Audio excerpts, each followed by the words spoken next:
అందరికీ నమస్కారాలు. నేను మీ తెలంగాణ సంపత్.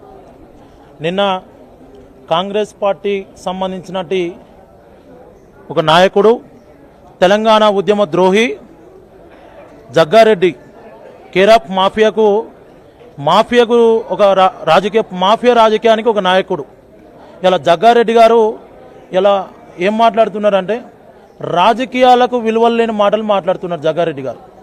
ఇలా తెలంగాణ ఉద్యమానికి, తెలంగాణ అస్తిత్వానికి, తెలంగాణ ప్రజలకు అండగా నిలబడ్డటి ఇలా తెలంగాణ ఉద్యమ నేత మల్కాజ్గిరి పార్లమెంట్ సభ్యులు ఈటల రాజేందర్ గారి మీద అవాకులు చెవాకులతో మాటలు మాట్లాడుతున్నాను. నేను అడుగుతున్న జగ్గారెడ్డి గారు, నువ్వు ఫస్ట్ మమ్మలను బింగిల్ తీపించే ముందు నువ్వు నీ ముఖ్యమంత్రి గ్రామాలలో గ్రామాలలో పోతే ఉరికించి కూడా కొడతారు నిన్ను, నీ ముఖ్యమంత్రిని. అది మాత్రం గుర్తుపెట్టుకోవాలి జగ్గారెడ్డి గారు. ఎవరి మీద ఇష్టం వచ్చినట్టు మాటలు మాట్లాడతానంటే ఊకుంటున్నావు అనుకున్నావు జగ్గారెడ్డి? నీకు నీ మంత్రి పదవి కావాలనుకునే మంత్రి పదవి కోసం ఇలా ఈటల రాజేందర్ అన్న నువ్వు టార్గెట్ చేస్తున్నావు కదా.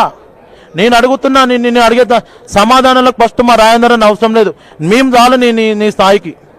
నేను అడుగుతున్నా జగ్గారెడ్డి గారిని, ఎలా తెలంగాణ ప్రజలలో మీరు ఇచ్చిన ఒక హామీనైనా అమలు చేసిరా అని అడుగుతున్నా. ఇలా నేను రేవంత్ రెడ్డి గారు కానీ జగ్గారెడ్డి గారు మాట్లాడే మాటకు అసలు ఇంత పొంతన ఉందా అని కూడా అడుగుతున్నా జగ్గారెడ్డి గారు. ఎలా ఈటల రాజేందర్ అంటే తెలంగాణ రాష్ట్ర ప్రజల యొక్క శక్తి కాదు, ఇలా తెలంగాణ రాష్ట్ర ప్రజలకు కావాల్సిన ఒక గొప్ప నాయకుడు. అలాంటి నాయకుడి మీద పెట్టుకున్న వాళ్ళు కాలగర్భంలో కలిసిపోయారు తప్ప ఆ గతి కూడా నీకు పడుతుందని కూడా నేను హెచ్చరిస్తున్నా. ఇలా జగ్గారెడ్డి గారిని ఒకటే డిమాండ్ చేస్తున్నా, నీకు 24 గంటలు టైం ఇస్తున్నాం. జగ్గారెడ్డి గారు ఈటల రాజేందర్ గారికి కూడా బహిరంగ క్షమాపణ ఇవ్వకపోతే మాత్రం కాంగ్రెస్ పార్టీ నాయకులు ఊర్లలో కూడా తిరగరు. నేను చెప్తున్నా, నువ్వు ఎక్కడ తిరిగినా నీ భర్తం నువ్వు క్షమాపణ చెప్పేదాకా నీ భర్తం నా కొడుక. నువ్వు ఏమనుకుంటున్నావు?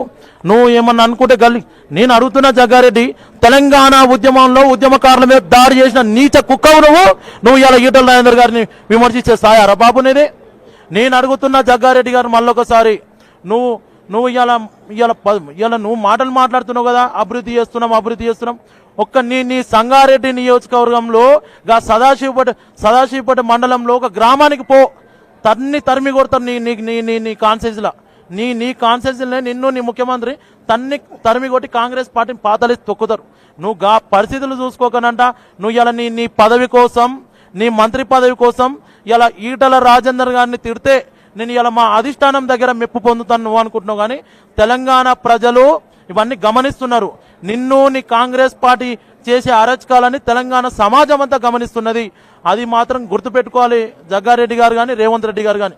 నీ రేవంత్ రెడ్డి స్వయానా ఢిల్లీలో ఉండి చెప్పినారు, కొట్లాడి సాధించుకున్న తెలంగాణ రాష్ట్రాన్ని ఇలా ఢిల్లీ కాంగ్రెస్ నాయకుల దగ్గర తాకట్టు పెట్టి తెలంగాణ ఆత్మగౌరవాన్ని దెబ్బతీసింది ఇలా రేవంత్ రెడ్డి కాదానికి. దీనికి సమాధానం చెప్పాల్సిన అవసరం ఉన్నది ఇలా జగ్గారెడ్డి గారు.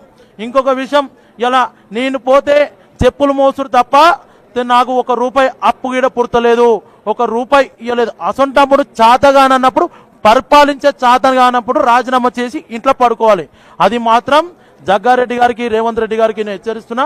పేద ప్రజల నాయకుడు, ఇలా తెలంగాణ ఆత్మగౌరవ గొంతుక భారతీయ జనతా పార్టీ జాతీయ కార్యవర్గ సభ్యులు, మల్కాజ్గిరి పార్లమెంట్ సభ్యులు ఈటల రాజేందర్ గారి మీద నువ్వు అసత్య ఆరోపణలు చేసినావు. బిడ్డ, నువ్వు ఇష్టం వచ్చినట్టు మాట్లాడినావు. ఇవన్నీ కౌంటౌన్ స్టార్ట్ అనుకుంటే 24 గంటలు టైం ఇస్తున్నాం. నువ్వు క్షమాపణ చెప్పకపోతే మాత్రం నీ భర్తం రా నా కొడుకు అని కూడా నేను హెచ్చరిస్తున్నా.